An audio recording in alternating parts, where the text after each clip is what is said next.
Hai guys, perkenalkan nama saya Yuda Kurniawan. Untuk kali ini saya ingin membedah karya Mixuse by Foster and Partner, yaitu ada di Singapura. Jadi kenapa saya milih Mixuse ini nanti ada kesimpulan di akhir bedah karya nanti. Oke, langsung aja. Untuk profil si South Beach ini yaitu berlokasi di 38 beach, jalan 38 beach di Singapura dengan luas area yakni 146.800 meter persegi. Untuk kapasitas sendiri yaitu mampu menampung 4.800 orang, dan tinggi bangunannya itu sendiri yakni 222 meter, ya kurang lebih seperti itu. Untuk tahun projectnya ini yaitu di 2016,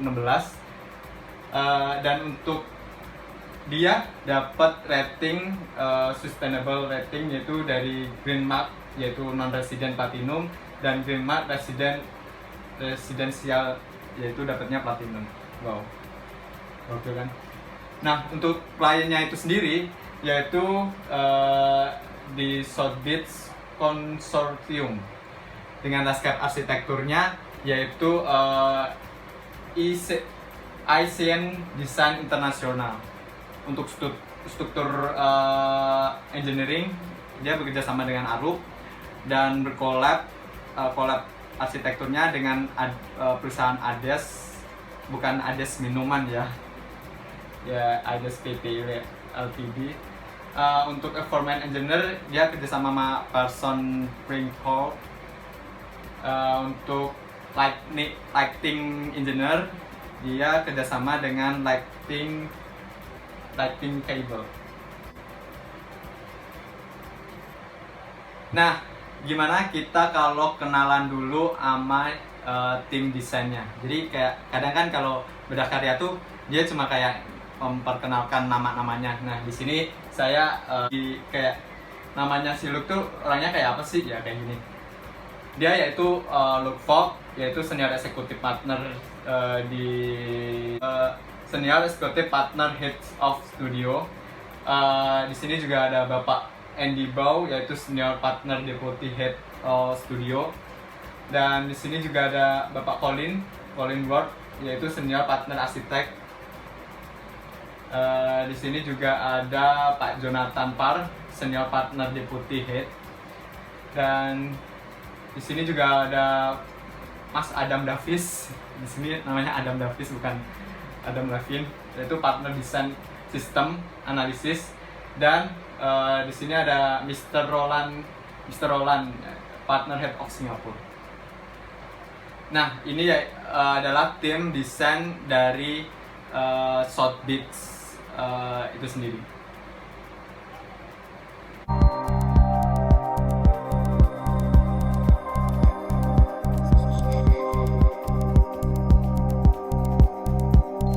Nah, untuk setnya, ya pasti ya, setnya ada di Singapura ya. Dia dekat sama bandara Singapura, sekitar 19 menit dari bandara, pastinya lewat tol sih.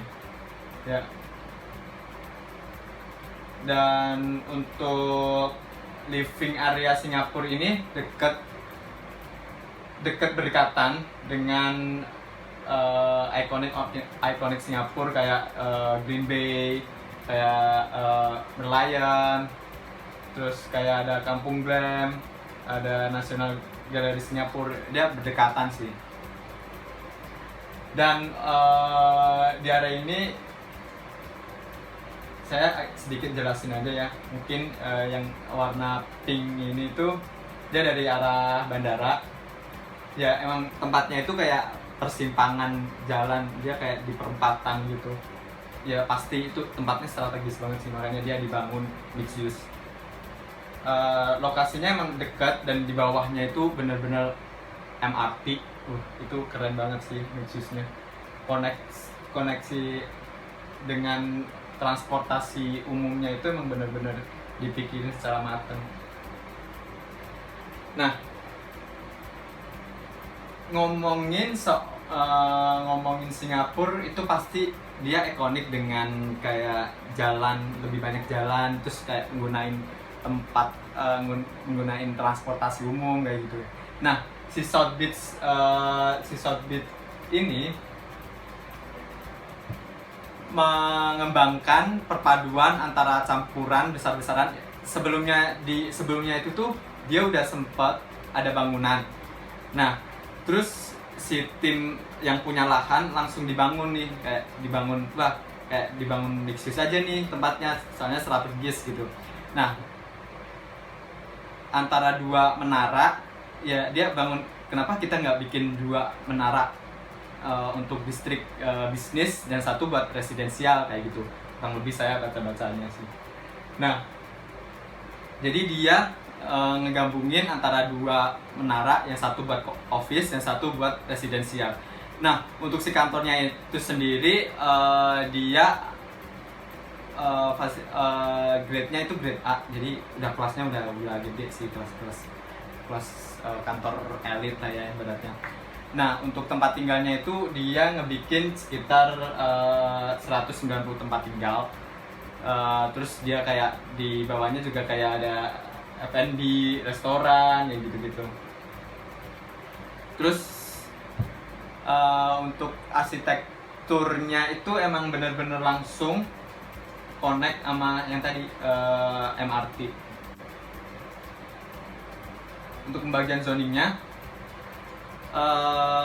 South Beach Residence ini mengembangkan campuran besar-besaran antara hotel. Dia juga bikin hotel juga kan, untuk hotel bintang 5, dan seberangnya yang di utara itu tuh kantor grade A gitu. Itu benar-benar ngeri sih. Untuk penzoningan dia dibagi kayak hotel ballroom. Terus ini yang tadi sempat saya bilang tadi kayak MRT, dekat MRT. Terus ini hotelnya, ini South Beach Tower itu apartemennya, kantor. Nah,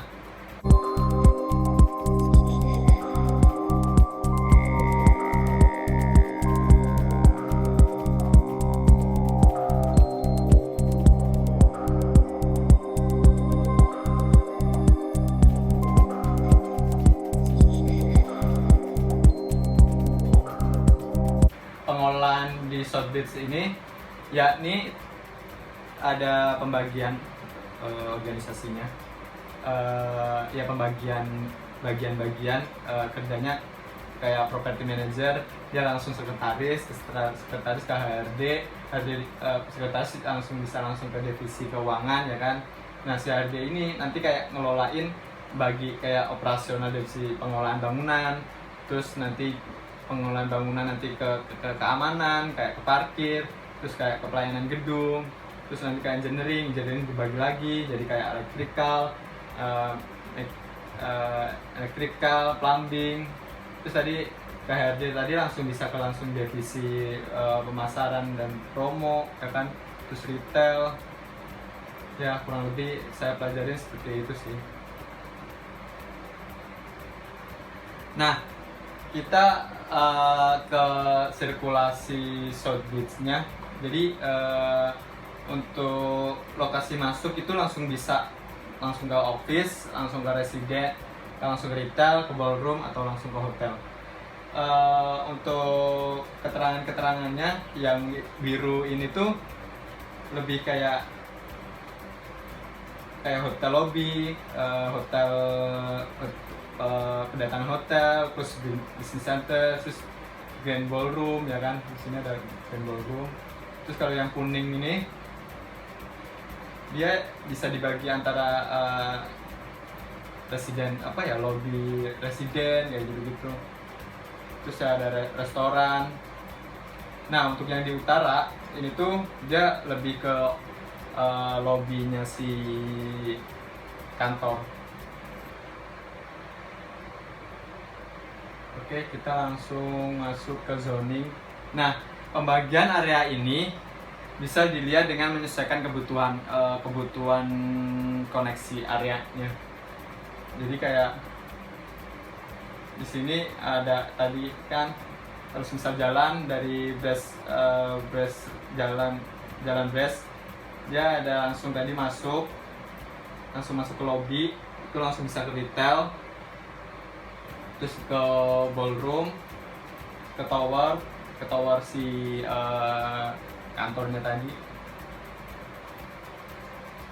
Oke, untuk zoning lebih detailnya itu saya dapat set per bagian.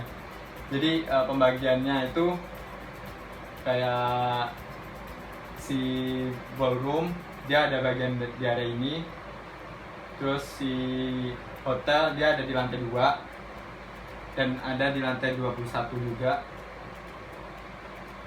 Dan untuk si kantornya dia ada di utara, di jalan utaranya si Beach Road. Nah, untuk si set residensial dia di area ini aja, di tower selatan yang mampu membuat 190 hunian. Nah, yang ini satuan retail dibagi beberapa sih. Nah, untuk set plan residensial itu tuh saya dapat denah-denah tipe-tipe kamarnya. Cuma pasti ada kayak kamar, ada 2 kamar, 3 kamar, 4 kamar. Cuma kayak ada tipe A, B, C dan yang lainnya. Tapi ini saya dapat untuk kayak dinding tipe-tipe salah satu contohnya aja sih.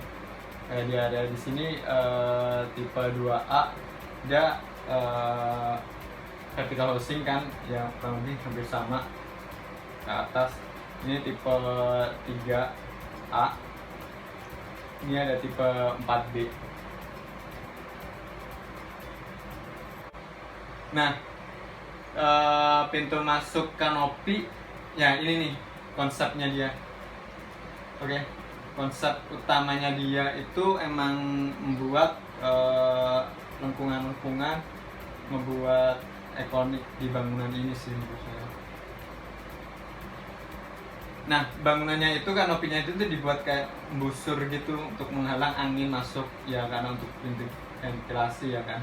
Nah, di bawah bangunan ini tersedia ruang terbuka untuk acara event-event ya, pastilah ya mungkin. Karena tentu dengan memanfaatkan air tada hujan yang dimana dibuat agar penggunaan air hujan sustainable ya, karena dia masangin tada air hujan buat dipakai lagi.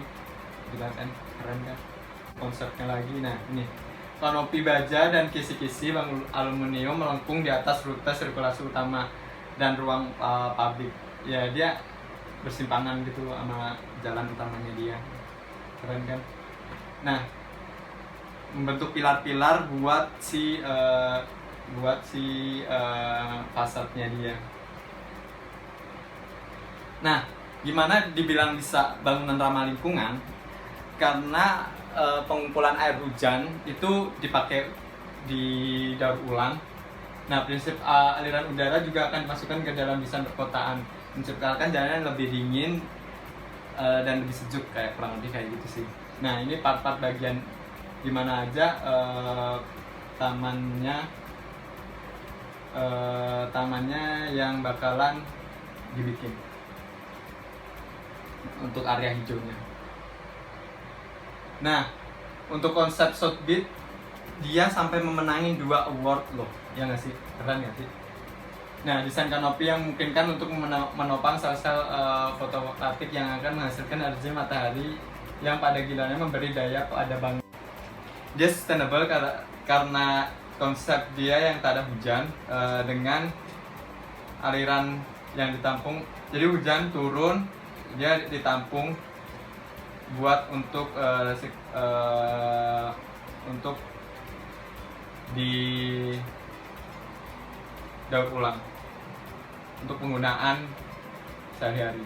Dan konsep untuk matahari dia bikin untuk double skin, Jadi di fasadnya dia juga dibuatkan shading screen buat shading screen solar gitu.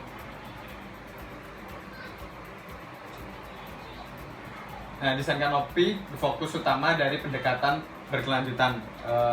Bentuknya didorong oleh peneliti matahari dan angin dan berorientasi untuk melindungi area jalan dan detail. Sementara memungkinkan cahaya matahari menyari hingga ke ruang di bawah. Struktur ini terdiri dari kisi-kisi baja dan aluminium.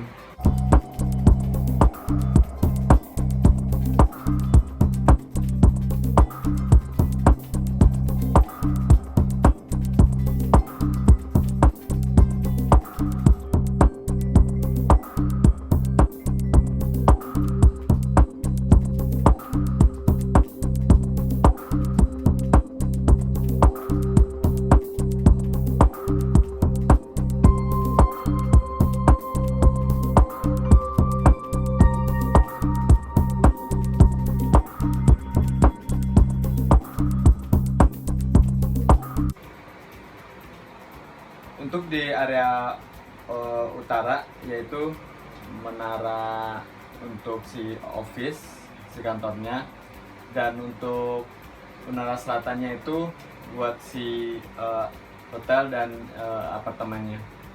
Nah, ini salah satu interior dari hotel di lantai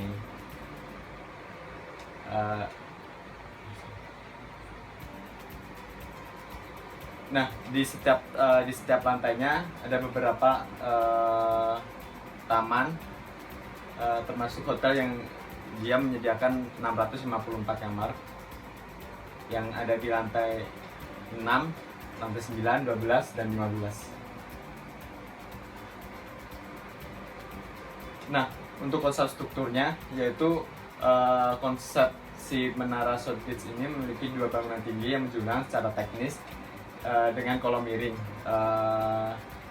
Gaya yang dihasilkan dari kecenderungan kolom perimeter ini di bawah gaya gravitasi dipecah dengan menjadi gaya vertikal dan horizontal yang signifikan. Nah, ini level 11 dan 12 terus kayak dibuat miring gitu.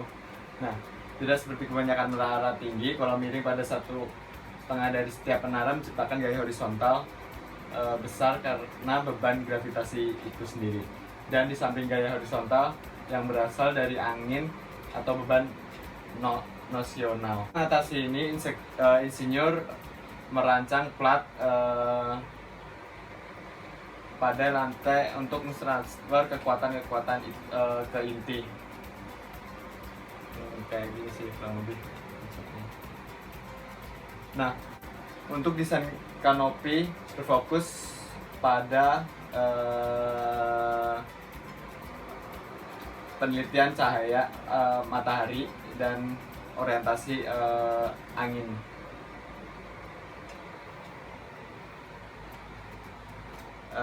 Ini setiap kolomnya berjarak 12 meter. Nah, ini hasil foto proyek, hasil konstruksinya. Dan ini hasil jadinya. Nah, untuk fasad-fasad itu sendiri, ya ini yang tadi dibuat miring untuk menangkap angin dan sirkulasi udara.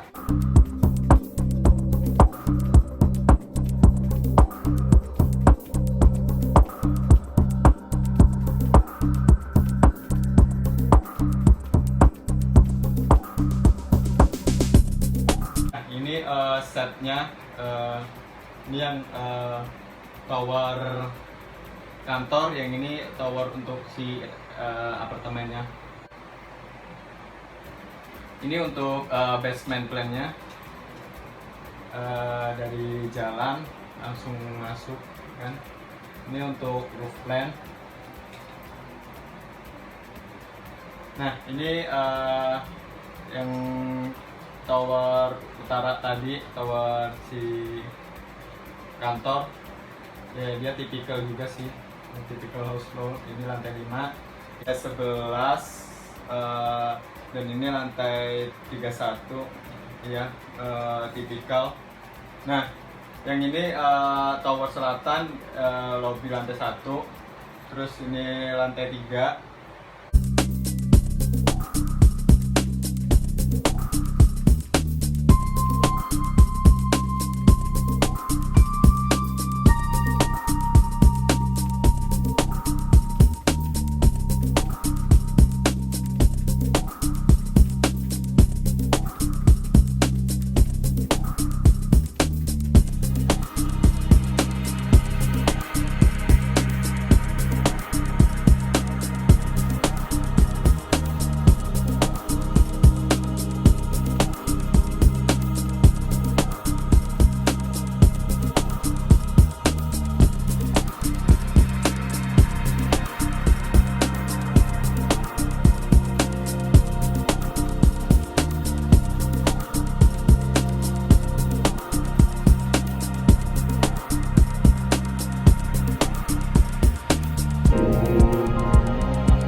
Lantai. Oke, sekarang kita masuk di elevasi, view dari sebelah barat, terus ini gambar elevasi view dari sebelah timur. Nah, ini saya dapat foto-foto proyek. Nah, ini yang saya sebutin dari awal, yaitu bangunan yang sudah ada dan dia bangun si tower itu sendiri. Ini dokumentasi pas pembuatan bangunan, dan ini struktur si kanopi tadi. Nah, ini desain eksterior, ini lobby si tower office. Terus ini desain interior si lobby hotel, lobby apartemen, dan ini beberapa interiornya. Nah, kesimpulan dari bedah karya yang saya simpulkan, yakni bangunan ini memiliki bentuk unik karena menyatukan konsep high-rise building dan low-rise building. Dengan lokasi yang berada di tempat yang strategis, menurut saya, dia ada di persimpangan jalan, jadi aksesnya sangat mudah sekali. Dan dengan adanya tumbuhan, maksudnya penghijauan di setiap area lantai, membuat lebih nyaman yang dirasakan oleh penghuni dan pengguna di area situ. Ya, seperti berkurangnya kebisingan dan mengurangi polusi udara, kayak gitu sih. Dan fasilitas yang sangat terpenuhi, yaitu seperti kayak dia terkonek dengan MRT, itu benar-benar sangat membantu sekali buat sampai di lokasi, ya kan. Terus fasadnya yang ikonik membuat apartemen ini sangat jadi pusat perhatian lah ibaratnya. Akan tetapi dengan dia menggunakan konsep green yang setiap lantainya ada penghijauannya, pasti akan perawatan dan pengelolaan bangunan pasti harus butuh ekstra sih menurut pendapat saya. Nah, sekian dari bedah karya saya untuk kali ini. Bila ada saran atau kritik, mungkin boleh komen di bawah. Terima kasih. Salam Yuda Kurniawan.